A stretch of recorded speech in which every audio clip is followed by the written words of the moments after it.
Hey guys, welcome to the France of the East. കിഴക്കിൻ്റെ ഫ്രാൻസായ പോണ്ടിച്ചേരിയിലേക്ക് എല്ലാവർക്കും സ്വാഗതം. ഇന്നലെ എന്തൊരു മഴയായിരുന്നല്ലേ, ഞാൻ അടുത്ത് പെട്ടുപോയിന്ന്. കാരണം സ്റ്റേഷനിൽ നിന്ന് ഇറങ്ങിയത് ഉഗ്രം കാറ്റും മഴയൊക്കെയാണ്. അപ്പോൾ ഓട്ടോറിക്ഷയും പിടിച്ച് ഓട്ടോറിക്ഷയും കംപ്ലൈൻ്റ് ആയി റോഡിൽ വെച്ചു. അപ്പോൾ അതൊക്കെ കാണാത്തവരുണ്ടെങ്കിൽ എൻ്റെ ചാനലിൽ പോയി കഴിഞ്ഞാൽ നിങ്ങൾക്ക് വീഡിയോസ് കാണാൻ പറ്റും. സോ ഇതാണ് നമ്മൾ ഇന്നലെ നിന്ന സ്റ്റേ.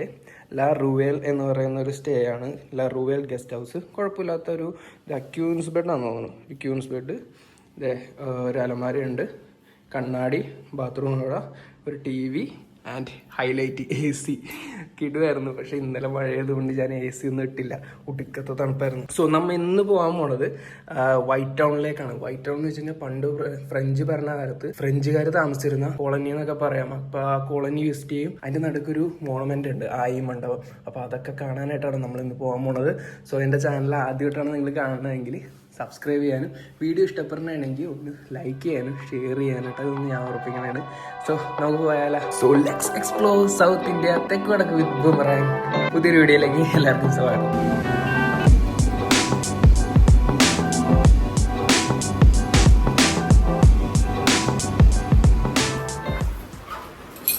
Okay, thank you. ചേട്ടാ എൻ്റെ ഇൻറ്റീരിയർ ഉണ്ടോ? അമ്പോ മഴയില്ലാത്തൊരു പോണ്ടിച്ചേരി. ഇന്നലെ പൊരിഞ്ഞ മഴ പെയ്ത സ്ഥലം ഉണ്ടായത്. നമ്മളിപ്പോൾ ഫസ്റ്റ് പോകാൻ പോണ എങ്ങോട്ടാണെന്നറിയോ? എൻ്റെ ഈ ഒരു ബാഗ് ഞാൻ ഒരു സ്ഥലത്ത് വെക്കാൻ പോണേന്. കാണിച്ചാലേ എവിടെയാണെന്നുള്ളത്. എൻ്റെ ഓട്ടോ സ്റ്റാൻഡ് അവിടെ. ഓട്ടോ സ്റ്റാൻഡ് അവിടെ ഉണ്ട്. അതെ, റെയിൽവേ സ്റ്റേഷൻ പോയിക്കൊണ്ടിരിക്കണുണ്ടല്ലോ, റെയിൽവേ സ്റ്റേഷനിലേക്കാണ്. എന്തിനാണെന്നറിയോ? നമ്മുടെ ഈ ബാഗില്ലേ, ഇത് ഇത്തിരി ഭയങ്കര ഭാരമുണ്ട്. അപ്പോൾ ഞാൻ ഓർത്ത് നമുക്ക് നടന്നൊക്കെ കാണണമെങ്കിൽ ഈ സാധനം എവിടെയെങ്കിലും കൊണ്ടുപോയി വെക്കണം. അപ്പോൾ ഞാൻ അന്വേഷിച്ചപ്പോഴാണ് നമ്മുടെ റെയിൽവേ സ്റ്റേഷനിൽ ഒരു ക്ലോക്ക് റൂം ഉണ്ട്. ക്ലോക്ക് റൂം എന്ന് വെച്ച് കഴിഞ്ഞാൽ നമ്മൾ ഈ ട്രാവൽ ചെയ്യുമ്പോൾ ബാഗുകളും കാര്യങ്ങളൊക്കെ എവിടെയെങ്കിലും വെച്ചിട്ട് നമുക്ക് പോവാം. അപ്പോൾ അവർ സെക്യൂർ ആയിട്ട് അത് വെക്കും. അപ്പോൾ അങ്ങനത്തെ ഒരു സെറ്റപ്പിലേക്ക് നമ്മുടെ ബാഗ് വെക്കാനായിട്ടാണ് നമ്മൾ പോയിക്കൊണ്ടിരിക്കുന്നത്. ഞാൻ റൂമിൽ വെക്കാൻ ഞാൻ എന്താണെന്ന് വെച്ച് കഴിഞ്ഞാൽ, നമ്മുടെ റൂമിൽ ഇന്നലെ ഉച്ചയ്ക്ക് തുടങ്ങി ഇന്ന് രാവിലെ 10 മണി വരെ ആയിരുന്നു. ഉച്ചയ്ക്ക് 12 മണി തുടങ്ങി ഇന്ന് രാവിലെ 10 മണി വരെ ആയിരുന്നു നമ്മുടെ ടൈമിങ്. ഇന്നിപ്പോൾ 9 മണി കഴിഞ്ഞു. പിന്നെ നമ്മൾ അവിടെ നിന്ന് പോകുന്നുണ്ടോ സെപ്പറേറ്റ് ഞാൻ വേറെ കാശ് കൊടുക്കേണ്ടി വരും. സെപ്പറേറ്റ് കൊടുക്കാനായിട്ടാണെങ്കിൽ നമുക്ക് ഇന്ന് വൈകിട്ട് 4 മണിക്കാണ്. ജസ്റ്റ് ഒരു ദിവസമുള്ളൂ നമ്മളിവിടെ. സോ യെസ്, നമുക്കപ്പോൾ ഇവിടെ ചെന്നിട്ട് എവിടെയാണ് ആ ക്ലോക്ക് റൂം എന്നുള്ളത് അന്വേഷിക്കണം. അപ്പോൾ ഈ ക്ലോക്ക് റൂമിനെ കുറിച്ച് അറിയാത്തവർക്കും വേണ്ടി കൂടിയാണ് കേട്ടോ ഞാൻ ഈ സംഭവം കാണിച്ചു തന്നെ. നിങ്ങൾക്ക് ഇങ്ങനെ ബാഗുകൾ വെച്ചിട്ട് പോകണമെന്നാണെങ്കിൽ കാണിച്ചു തരാം എങ്ങനെയാണ്. ഈ ഒരു സംഭവം കണ്ടത്, ഇത് നോക്കി. എൻ്റെ അടുത്ത് അവിടെ ചെന്നപ്പോഴേക്കും ക്ലോക്ക് റൂമിൽ ചെന്നപ്പോഴേക്കും താഴ്ത്ത് പൂട്ടണമെന്ന് പറഞ്ഞു ഈ ബാഗ്. എന്നിട്ട് ഞാൻ പുറത്ത് പോയിട്ടൊരു ഇത് ലോക്ക് മേടിച്ചാണ് കാണുന്നത്.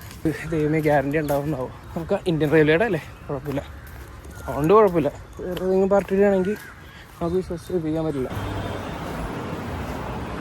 ഞാനപ്പോൾ എൻ്റെ ബാഗ് ഞാൻ അവിടെ വെച്ചിട്ടാണ്. ഞാൻ എന്നിട്ട് ഈ ഒരു ബാഗ് മാത്രമേ എടുത്തുള്ളൂ. ഇതിൽ എനിക്ക് എന്താ പവർ ബാങ്കും കാര്യങ്ങളൊക്കെ ഇരിക്കണേ. ഇത് എനിക്ക് അത്ര എഫിഷ്യൻ്റ് ആയിട്ട് തോന്നിയില്ല കേട്ടോ. സേഫ് ആണെന്ന് വെച്ച് കഴിഞ്ഞാൽ ഇന്ത്യൻ റെയിൽവേയുടെ ആയതുകൊണ്ട് കുഴപ്പമില്ല. ഞാൻ വീഡിയോ ഒക്കെ എടുത്ത് വെച്ചിട്ടുണ്ട്. എഫിഷ്യൻ്റ് എന്ന് വെച്ച് കഴിഞ്ഞാൽ ആരെങ്കിലുമൊക്കെ സംഭവം ബാഗ് കൊണ്ടുവരുമ്പോൾ നമ്മൾ ചെക്ക് ചെയ്യണമല്ലോ ഒന്ന് എന്തൊക്കെയാണ് ഉള്ളതെന്നുള്ളത്. ഇപ്പോൾ അതിപ്പോൾ ആരാണെങ്കിലും എവിടെയാണെങ്കിലും ബാഗ് ചെക്ക് ചെയ്യും.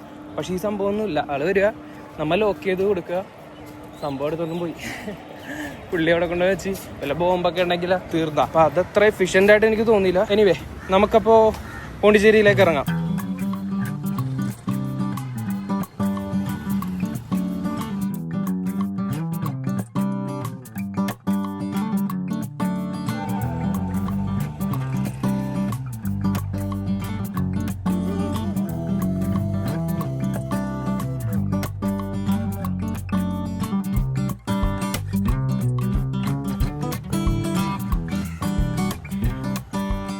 ആയിരത്തി 1947 ഇന്ത്യക്ക് സ്വാതന്ത്ര്യം കിട്ടിയിട്ടും സ്വാതന്ത്ര്യം കിട്ടാണ്ട് പോയൊരു നഗരം.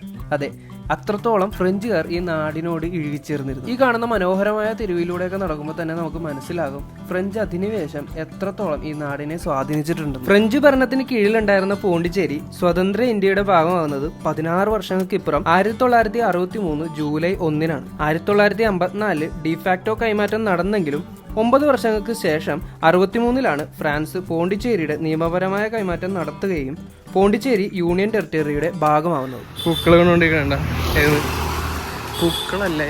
പൂക്കളാണ്, വെള്ള പൂക്കളം കണ്ട. നൈസ്. വന്നു കഴിഞ്ഞാണ്ടല്ലോ ഈ ഹോം സ്റ്റേസിന് ഒരു ഇതുമില്ല, പഞ്ഞമില്ല. കാരണം മുട്ടിനും മൊത്തം ഹോം സ്റ്റേസാണ്. നിങ്ങൾ ഈ കാണുന്ന മൊത്തം ഹോം സ്റ്റേസാണ്.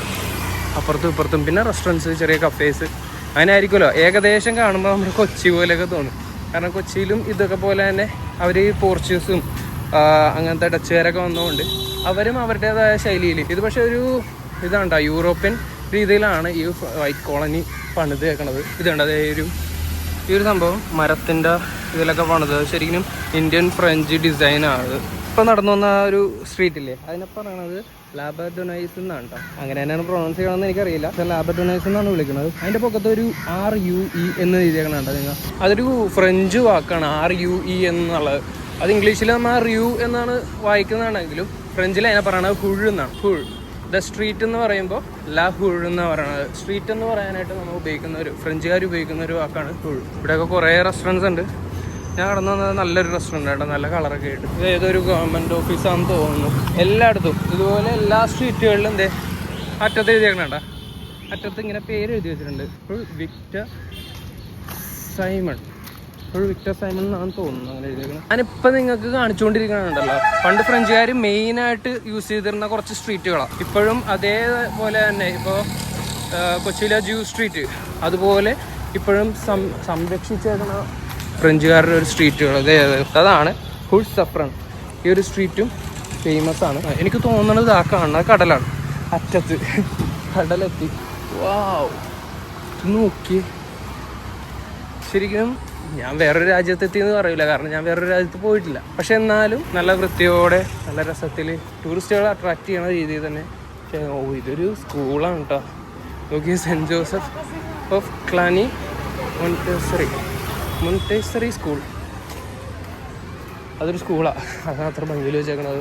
എന്നാലും ഒരു പ്രത്യേകതരം കളറല്ലേ. നമ്മുടെ വീടുകളിലൊക്കെ നമ്മുടെ നാട്ടിലൊക്കെ ഇങ്ങനെ ആയിരുന്നെങ്കിലാ കളറുകളൊക്കെ ഒരു പാറ്റേണിലും നല്ല ഭംഗിയിലൊക്കെ ആയിരുന്നെങ്കിൽ രസമായനെ. പുറത്തെ ആൾക്കാരൊക്കെ ഒരു കൗതുകമായിരുന്നു. ഇടയ്ക്ക് ഈ മരങ്ങൾ കണ്ടോ, അതേ ഈ മരങ്ങൾ ഇടയ്ക്ക് ഈ മരത്തിൻ്റെ അടിയിലോട്ട് കയറുമ്പോൾ എന്തൊരു തണുപ്പാണെന്നറിയും. കാരണം ഒന്നാമത് ചുട്ടുപൊള്ളിയിരിക്കണേണ്. ഇന്നലെ മഴയാണെങ്കിൽ ഇന്ന് പൊരിഞ്ഞ വെയിലാണ്. പക്ഷേ ഈ മരത്തിൻ്റെ അടിയിലോട്ട് ഒരു തണലത്തോട്ട് കയറുമ്പോൾ ഭയങ്കര തണുപ്പാണ്. ഇവിടുത്തെ ക്ലൈമറ്റ് അങ്ങനെയാണെന്ന് തോന്നുന്നു.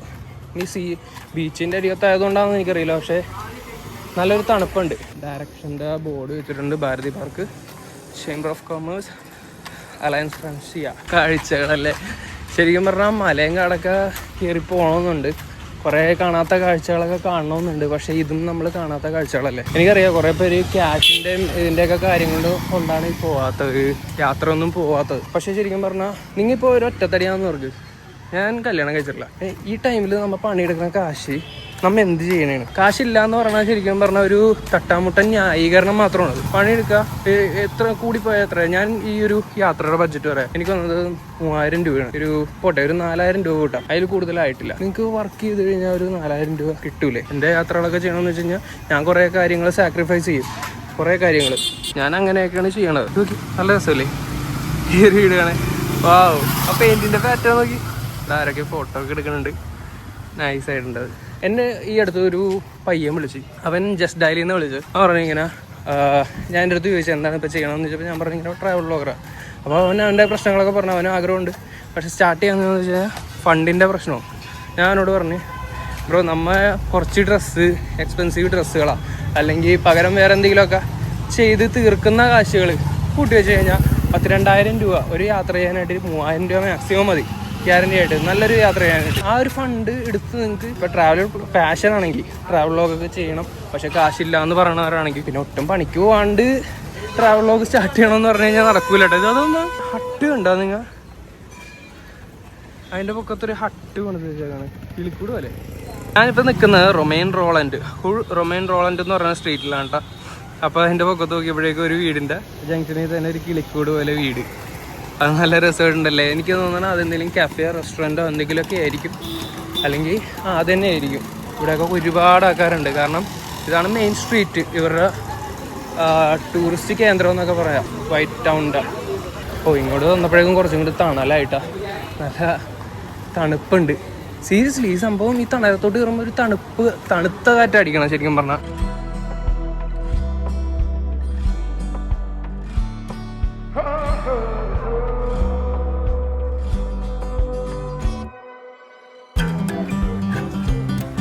ശരിക്കും പറഞ്ഞാൽ നമ്മുടെ കൊച്ചിയില്ലേ, ദൈവമേ കൊച്ചി പോലെ തോന്നുന്നു. ഈ യൂറോപ്യൻസിൻ്റെ കൈ കൊണ്ടാക്കുന്ന സ്ഥലങ്ങളെല്ലാം ഒരേപോലെ ഇരിക്കണത്. കാരണം അത് ശരിക്കും അങ്ങനെയല്ല കേട്ടോ, ഇവിടുത്തെ ഉള്ള ആൾക്കാർ അതങ്ങനെ സംരക്ഷിച്ചേക്കണോണ്ടാ. എന്തോ ഒരു ഷോപ്പുണ്ടല്ലോ, കയറി നോക്കിയാൽ ജസ്റ്റ് കയറി നോക്കിയതാണ്, ജസ്റ്റ് കാണാനൊന്നും. ഓ, ഞാൻ കയറിയപ്പോഴേക്കും പുള്ളിക്കാർ പറഞ്ഞ് ഫോട്ടോസും വീഡിയോസും എടുക്കാൻ പാടില്ലെന്ന്. ശരിക്കും പറഞ്ഞാൽ അതൊരു മണ്ടത്തരമല്ലേ ശരിക്കും പറഞ്ഞാൽ. നിങ്ങൾക്കൊരു ഷോപ്പുണ്ട്, ഒരു ബ്ലോഗർ വന്നിട്ട് പുള്ളിക്ക് അത് കണ്ടപ്പോഴേക്കും ഇഷ്ടപ്പെട്ട് പുള്ളി വീഡിയോ എടുക്കണമെന്ന് പറയും. അത് പുള്ളിയുടെ സബ്സ്ക്രൈബേഴ്സ് അല്ലെങ്കിൽ പുള്ളിയുടെ വ്യൂവേഴ്സ് അത് കണ്ട് നിങ്ങളുടെ കടക്ക് തന്നെ ഉപകാരം. എൻ്റെ അടുത്ത് കുറേ പേര് ഇപ്പോൾ ഇങ്ങനെ ആ ഷോപ്പുകളിൽ കയറുമ്പോൾ അവർ പറഞ്ഞിട്ടുണ്ട് വീഡിയോ എടുക്കാൻ പാടില്ല, അത് അവരുടെ ഇഷ്ടമുണ്ടോ, അത് അവരുടെ ഇഷ്ടമാണ്, അങ്ങനെ ചെയ്യാൻ പാടില്ല എന്നൊക്കെ പറഞ്ഞു. പക്ഷേ അവർക്ക് തന്നെയല്ലേ ഇത് ഉപകാരം. ഇവിടെ കുറേ ആർട്ട് വർക്കുകൾ ഇരിക്കണുണ്ടോ ആരൊക്കെയോ. ഓക്കെ അത് ഇതെന്താ സംഭവം എന്ന് പറയുക. ആ പേര് കണ്ടോ നിങ്ങൾ? കാണുപ്പൊക്കത്ത് എഴുതിയിട്ടുണ്ട് 1934 സാലി ജീൻ ഡി ആർക്ക് എന്നാണ്. നിങ്ങൾക്ക് വായിക്കുമ്പോൾ JEANNE ജീൻ ഡി ആർക്ക് എന്നല്ലോ, പക്ഷേ അത് ഷൻഡാക് എന്നാണ് പറയണത്, അതിനെ പ്രൊണൗൺസ് ചെയ്യണം. അതൊരു ഫ്രഞ്ച് വേർഡാണ്. ഈ ഷൻഡാക് ആരാന്നറിയോ?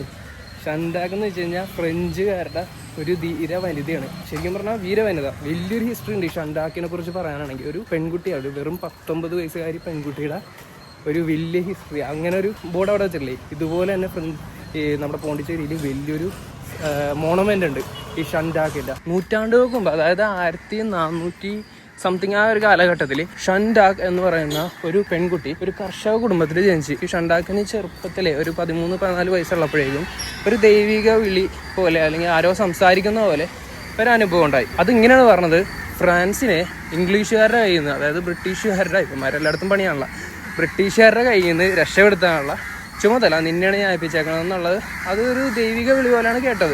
ഇത് ഫ്രാൻസിൻ്റെ രാജകുമാരൻ്റെ അടുത്ത് പറഞ്ഞ് എങ്ങനെയൊക്കെയോ കൺവിൻസ് ചെയ്ത് ഈ വെറും 19 വയസ്സുകാരിനെ ഒരു യുദ്ധത്തിന് ചുമതലപ്പെടുത്തി. എന്ന് വെച്ചാൽ ഒരു യുദ്ധം നയിക്കണത് ഈ 19 വയസ്സുകാരിയാണ്. ഈ പുള്ളിക്കാരി എന്ത് ചെയ്ത് അന്ന് ബ്രിട്ടീഷുകാരായിട്ടുള്ള വാർ ജയിച്ച്. എന്ന് വെച്ച് കഴിഞ്ഞാൽ വെറും 19 വയസ്സ്. നിങ്ങൾക്ക് ഓർമ്മയുണ്ടോ നിങ്ങളുടെ 19 വയസ്സ് എന്താണെന്ന്? ഈ 19 വയസ്സുകാരി പെൺകുട്ടി വലിയൊരു ഫ്രാൻസിൻ്റെ വലിയൊരു പടക്കൂട്ടത്തെ നയിച്ച് ബ്രിട്ടീഷുകാരായിട്ട് യുദ്ധം ജയിച്ചു. യുദ്ധം വിജയിച്ചതോടെ ഈ ഷൻഡാക്ക് ഫ്രാൻസിൽ നിന്നല്ല യൂറോപ്പിലെ തന്നെ ഏറ്റവും ഫേമസ് ആയിട്ടുള്ള ഒരു പോരാളിയായി മാറി, ഒരു ധീരവനിതയായിട്ട് മാറി. പിന്നീട് പിറ്റേ വർഷം എന്ത് ചെയ്തെന്ന് വെച്ച് കഴിഞ്ഞാൽ ഫ്രഞ്ച് കൊളാബറേറ്റേഴ്സും ഇംഗ്ലീഷുകാരും, അതായത് ബ്രിട്ടീഷുകാരും കൂടി ഈ ഷൻഡാക്കിനെ പിടിച്ചുകൊണ്ട് പോയിട്ട് പുള്ളിക്കാരി പറയണ കാര്യങ്ങളൊന്നും അംഗീകരിക്കാൻ പറ്റില്ല, കാരണം ദൈവിക വിളി വന്നു എന്നൊക്കെ പറഞ്ഞ് അന്നത്തെ കത്തോലിക് സംഘടന ഈ ഷൻഡാക്കിനെ ഒരു മാർക്കറ്റിൽ കൊണ്ടുപോയിട്ട് ഒരു കോലും മേലിൽ കെട്ടിയിട്ടിട്ട് കത്തിച്ചു കളഞ്ഞു. ഇങ്ങനെ ഇത്രയും ക്രൂരമായിട്ടുള്ള ഒരു ഹിസ്റ്ററിയാണ് ഷൻഡാക്കിൻ്റെ കഥ. പിന്നീട് കാലക്രമേണ ഈ ഷൻഡാക്കിനെ ഒരു വിശുദ്ധയായിട്ടും ധീരവനിതയായിട്ടും യൂറോപ്യൻ കൺട്രി, അതായത് ഫ്രാൻസ് അംഗീകരിക്കുകയാണ് ചെയ്തത്. ഇത് അങ്ങോട്ടല്ല പോകേണ്ടത്. ഷൻഡാക്കിൻ്റെ ഞാൻ പറഞ്ഞില്ല, ഷൻഡാക്കിൻ്റെ മോണമെൻറ്റ്സും അതുപോലെ കുറേ മോണമെൻറ്റ്സ് ഉണ്ട് ഇവിടെ, കുറേ കാര്യങ്ങളുണ്ട് പറയാൻ. അപ്പോൾ നെക്സ്റ്റ് വീഡിയോയിലൊക്കെ ഞാൻ അത് കാണിക്കും. എൻ്റെ അമ്മേ, ദേ ഒരു ബിൽഡിംഗ് നോക്കി, എന്താ ബിൽഡിങ്? Hotel the Valley. ഈ DE എന്ന് എഴുതിയേക്കണതും എനിക്ക് തോന്നുന്നു അതൊരു ഫ്രഞ്ച് പ്രൊണൗൺസിയേഷൻ ആയിരിക്കും. അതിന് വേറെ എന്തെങ്കിലും ആയിരിക്കും കേട്ടോ പറയണത്. ഇത് നോക്കി, ഞാനിപ്പോൾ വന്നുകൊണ്ടിരിക്കുന്ന തോറില്ലേ ഈ പീരങ്കികൾ കുറേ കാണുന്നത്. ഇത് ഗവൺമെൻറ് ഓഫീസാണെന്ന്. അതെ, ഗവൺമെൻറ് ഓഫീസാണ്. പീരങ്കികൾ എനിക്ക് തോന്നുന്നത് ബ്രിട്ടീഷ് കാലത്ത് വല്ലതും പണിതൊക്കെ ആയിരിക്കട്ടെ ഇത്. അതാണ് ഈ പീരങ്കികൾ ഫ്രണ്ടിൽ വെച്ചേക്കണത്. അതുപോലെ തന്നെ ഈ സീറ്റ്, കല്ലുകളുടെ സീറ്റ് ഈ സ്ട്രീറ്റുകൾ നിറച്ചുകൊണ്ട്. അപ്പോൾ ഇവിടെ നിന്ന് നടന്ന് എത്തിയേക്കണത് മറ്റേ ലബഡനൈസ് എന്ന് പറയുന്ന ആ സ്ട്രീറ്റില്ലേ, ആ സ്ട്രീറ്റിൻ്റെ മറ്റൊരു സൈഡാണ്. അപ്പോൾ ഇതെന്താ ക്രാഫ്റ്റ് ബസ്സാറോ? കയറാൻ പറ്റുമെന്നാവോ? എവിടെയും പറയുമോ വീഡിയോ എടുക്കാൻ പറ്റുമെന്ന് നോക്കാം കയറി. ഏതായാലും ഇതെന്താ സംഭവം? ഇതെന്താ സംഭവം എന്നറിയോ? ഹാൻഡ് ക്രാഫ്റ്റ്സുകളില്ലേ, കൈ കൊണ്ട് ഉണ്ടാക്കിയെടുക്കുന്ന സാധനങ്ങൾ, അതൊക്കെ ഇവർ ഇവിടെ കൊണ്ടുവന്ന് വിൽക്കണതാണ്. അത് സ്റ്റോക്ക് വന്നേക്കണതാണ് താ കാണുന്നത്. കൈ കൊണ്ട് ഉണ്ടാക്കിയെടുത്തേക്കണ സാധനങ്ങൾ. ഞാൻ വന്നത് ഇത്തിരി നേരത്തെ പോയി. നമുക്ക് ഏതായാലും ഇവരിപ്പോൾ സെറ്റ് ചെയ്തുകൊണ്ടിരിക്കണുള്ളൂ, കടയിലോട്ട് സാധനങ്ങൾ വന്നിട്ടുള്ളൂ. നമുക്ക് ഏതായാലും പിന്നീട് വരാം. എന്ന് വെച്ച് കഴിഞ്ഞാൽ കുറച്ച് നേരം കഴിഞ്ഞിട്ട് കറങ്ങി തിരിഞ്ഞ് ഈ വഴി വരാം നമുക്ക്. യെസ്, അങ്ങനെ നമ്മൾ നടന്ന് ഭാരതി പാർക്ക് എത്തി. ഈ ഒരു പാർക്കിലോട്ട് എത്താനാണ് നമ്മൾ ഇത്ര നേരം നടന്നത്. ഇവിടെയാണ് ആ മോണമെൻ്റ് ഇരിക്കണത്. ഇതിൻ്റെ എൻട്രൻസ് വേണ്ടത് എവിടെയാണ് നോക്കാം. ഇതാണ് ഇതിൻ്റെ എൻട്രൻസ്. കയറാനായിട്ട് ടിക്കറ്റ് വല്ലതും ഉണ്ടാകുന്നാവോ? സമയം ഇവിടെ എഴുതി വെച്ചിട്ടുണ്ട്. 6 മണി തുടങ്ങിയാന്ന് എഴുതിയേക്കണം. 6 മണി തുടങ്ങി വൈകുന്നേരം 7 മണിന്നായിരിക്കും തമിഴിൽ എഴുതി വെച്ചേക്കണത്.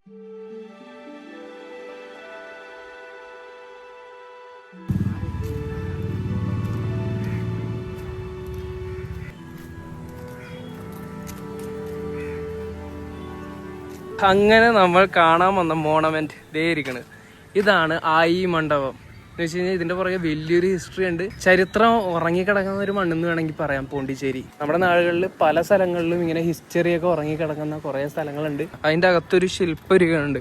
ആ ശില്പം ആരാണെന്ന് ഞാൻ പറഞ്ഞുതരാം. നോക്കിയേ എത്ര മനോഹരമായിട്ടാണ് ഈ ഫ്രഞ്ചുകാർ ഈ സാധനം പണിതേക്കണമെന്ന്. ഇത് വീരങ്കിയൊക്കെ ഇരിക്കണുണ്ടോ? ചുറ്റിനും വീരങ്കികൾ.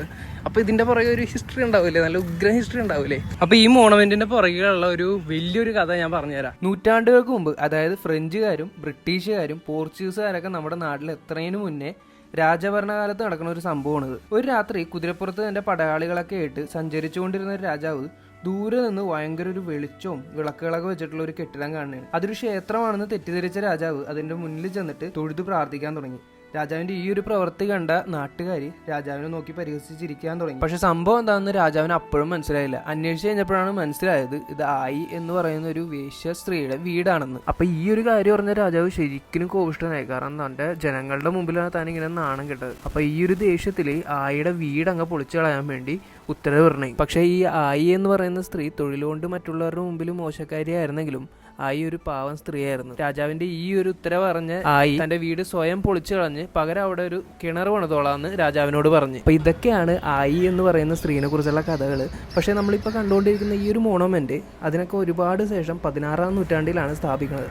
അതിന് പിന്നിൽ വേറൊരു കഥയുണ്ട്. ഈ ഫ്രഞ്ചുകാർ പോണ്ടിച്ചേരിയിൽ വന്ന് വൈറ്റ് ടൗൺ ഒക്കെ ബിൽഡ് ചെയ്ത് അവരിവിടെ താമസിക്കുന്ന ടൈമിലായിരുന്നു വലിയൊരു ജലക്ഷാമം ഈ വൈറ്റ് ടൗണിൽ അനുഭവപ്പെട്ടത്. അപ്പൊ അന്ന് എന്ത് ചെയ്യണമെന്നൊരു പിടിയും കിട്ടാണ്ട് നിൽക്കുന്ന ഫ്രഞ്ചുകാർ അപ്പോഴാണ് അറിഞ്ഞത് അവരുടെ അവിടെ ഒരു കിണറുണ്ടെന്നും അവർക്ക് ആവശ്യമുള്ള ജലം ഇവിടെ നിന്ന് എടുക്കാമെന്നുള്ളതൊക്കെ ഐഡിയ വന്നത്. തന്റെ ജനത്തിന് അനുഭവപ്പെട്ട കടുത്ത ജലക്ഷാമത്തിന് അവസാനമിട്ട ഈ കിണറിന് പിന്നിലെ കഥ അറിഞ്ഞ നെപ്പോളിയൻ മൂന്നാമനാണ് അന്ന് ആയി ചെയ്ത മഹത്വകരമായ കാര്യത്തിന് ആദര സൂചകമായിട്ട് ഇന്ന് ഈ കാണുന്ന ഒരു മോണമെന്റ് പണി കഴിപ്പിച്ചത്. പക്ഷെ ഈ ചരിത്രം ഒന്നും ഇംഗ്ലീഷിൽ എഴുതിയിട്ടില്ല കേട്ടോ. ഞാൻ ഇങ്ങനെ നോക്കണമായിരുന്നു എവിടെയെങ്കിലും ഇംഗ്ലീഷിൽ എഴുതിയിട്ടുണ്ടോ. ഇല്ല, ഇത് ഫ്രഞ്ചാണെന്ന് തോന്നുന്നു എഴുതിയേക്കണത്. ചുറ്റിനും ഫ്രഞ്ചിലും തമിഴിലും എഴുതിയേക്കണത്.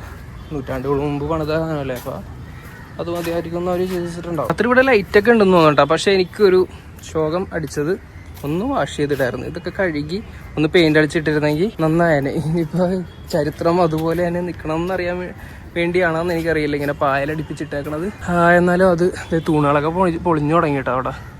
എന്നാലും അതൊന്ന് മെയിൻറ്റെയിൻ ചെയ്തിട്ടിരുന്നെങ്കിൽ നന്നായേനെ. ആർക്കെങ്കിലുമൊക്കെ കയറി ആയിയുടെ തലയിലൊക്കെ കണ്ട കാക്ക കാഷ്ടിച്ച് വെച്ചേക്കണേ. പിന്നെ ഈ മോണമെന്റിന്റെ ഏറ്റവും പൊക്കത്ത് കണ്ടോ നിങ്ങൾ, ആ കിടക്കുന്നത് ആയിയാണ്. അപ്പോൾ അത് ആ ഒരു രൂപം കാണിക്കണമെന്ന് വെച്ച് കഴിഞ്ഞാൽ പ്രോസ്റ്റിറ്റ്യൂട്ട് ആ ഒരു രീതിയിലാണ് കാണിക്കണത്. ഒരു വാളിൽ ചാരി കിടക്കണതാണ്. തൊട്ടപ്പുറത്തായിട്ട് 2 കുടങ്ങൾ വെള്ളം. അപ്പോൾ ഈ ഒരു മോണമെന്റിന്റെ ഉള്ളടക്കമാണ് ആ ഒരു ശില്പത്തിലൂടെ അവർ കാണിക്കുന്നത്. ഭാരതി പാർക്ക് നല്ല കിടുവായിട്ട് വെൽ മെയിൻറ്റൈൻഡ് ആയിട്ട് ക്ലീൻ ചെയ്യുന്നൊരു സ്ഥലമുണ്ട് എപ്പോഴും. കുഴപ്പമില്ല കേട്ടോ, മെയിൻറ്റെയിൻ ചെയ്ത് വെക്കണ്ട അവരെപ്പോഴും.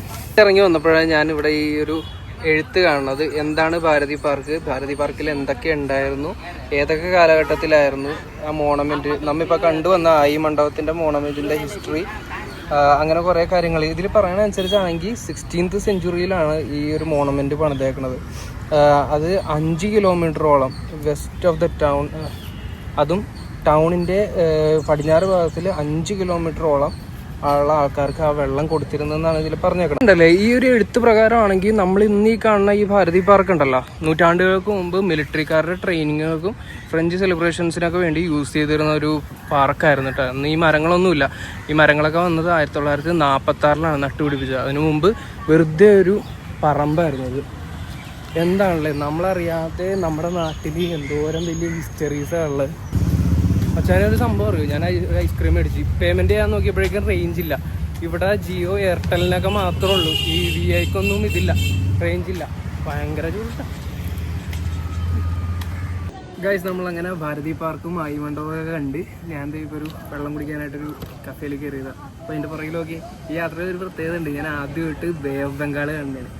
യെസ്, നമ്മൾ പോണ്ടിച്ചേരി കടൽ തീരത്തിരിക്കുന്നു. അപ്പോൾ ഞാനൊരു കുമ്മട്ടിങ്ങ ജ്യൂസ് പറഞ്ഞു, പക്ഷേ ഇവിടെ 120 രൂപ. അത്രയും അന്യായമായിട്ട് എനിക്ക് തോന്നിയിട്ടാണ്. 120 കണ്ടോ ഒരു കുമ്മട്ടിങ്ങ ജ്യൂസിന്. എന്തിനും അതെ, എല്ലാത്തിനും. ഓട്ടോറിക്ഷ ഞാൻ ജസ്റ്റ് കൂടി വന്നതിന് രാത്രി ഞാൻ റെയിൽവേ സ്റ്റേഷനിൽ നിന്ന് തൊട്ട് 5 മിനിറ്റ് ഉള്ളൂ ഈ എൻ്റെ സ്റ്റേയിലേക്ക്. 400 രൂപയാണ് എൻ്റെ കയ്യിൽ നിന്ന് മേടിച്ചത്. ഞാൻ 350 രൂപ കൊടുത്തുള്ളൂ. 400 രൂപ. അപ്പോൾ പുള്ളി പിന്നെന്താണ്, പിന്നെ എന്ത് സാധനത്തിനാണെങ്കിലും കടയിൽ നിന്നൊക്കെ എന്തെങ്കിലുമൊക്കെ മേടിച്ചാലും ഭയങ്കര എക്സ്പെൻസീവാണ്, ரொம்ப എക്സ്പെൻസീവ്. അപ്പോൾ ഇത്രയൊക്കെയുള്ള ഒരു കുട്ടി വീഡിയോ ആയിരുന്നിട്ട് അതിനകത്ത്. നിങ്ങൾക്ക് വീഡിയോ ഇഷ്ടപ്പെട്ടുണ്ടെങ്കിൽ ലൈക്ക് ചെയ്യുക, ഷെയർ ചെയ്യുക, കമൻറ്റ് ചെയ്യുക. നിങ്ങളുടെ അഭിപ്രായങ്ങൾ എന്തെങ്കിലുമൊക്കെ ഉണ്ടെങ്കിൽ കമൻറ്റ് ചെയ്തോ, നമുക്ക് സംസാരിക്കാമല്ലോ. അപ്പോൾ എൻ്റെ ചാനൽ ആദ്യമായിട്ടാണ് കാണണമെങ്കിൽ സബ്സ്ക്രൈബ് ചെയ്യാൻ ഞാൻ ഓർമ്മിപ്പിക്കുന്നതാണ്. സോ പോണ്ടിച്ചേരിയുടെ വേറൊരു വീഡിയോയിൽ കാണുന്നവരേക്കും ഇറ്റ്സ് മീ ബോറാങ്. Thank you for watching. By.